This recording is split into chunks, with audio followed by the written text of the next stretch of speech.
Mwasabwa inose madzulano yafika santhaja timakupatsani za nyengo. Mvula yamphamvu inagwa madalena mdziko muno makamaka mchigawo chakumwera usiku wapitawo komanso mbanda kucha wa lero ndipo yamphamvu kwambiri inagwa ku Livunzi kuchikwawa ni mlingo okwana 104 komanso kunamwera kumachinga ni mlingo okwana 89.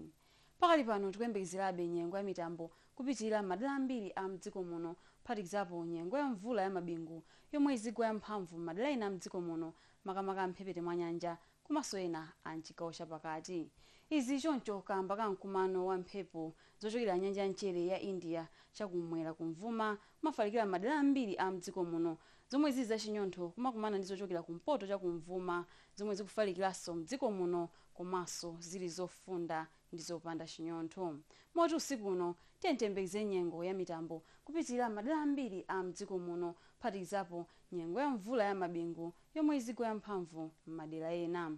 Tikuyembekezeranso nyengo imeneyi mawa phatikizapo nyengo ya chifunga komanso ya mphepo m'madera ena.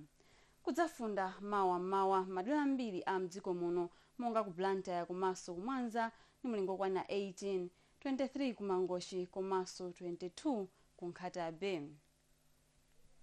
Mawa masana tiyembekeze nyengo ya mitambo kudzapitirira madera ena a mchigawo chakumwera koma tiyembekeze nyengo ya mvula ya mabingu kudzapitiriranso madera ena a mchigawo chapakati ndi ena a mphepete mwa nyanja. Tikuyembekezeranso nyengo yotentha kudzapitirira madera ena mdziko muno mawa masana monga kwa Nkabu komanso ku Nsanje ni mlingo okwana 31, 28 kumangochi komanso ku Monkibe koma tiyembekeze nyengo yofunda madera ambiri a mchigawo chakumwera pakati komanso kumpoto kwa dziko lino.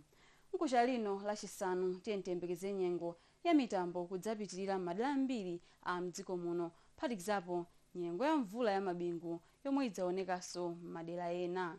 Madzulo munali ndine Tapewa Khuta kumutu khala nozindikira dziwani za nyengo.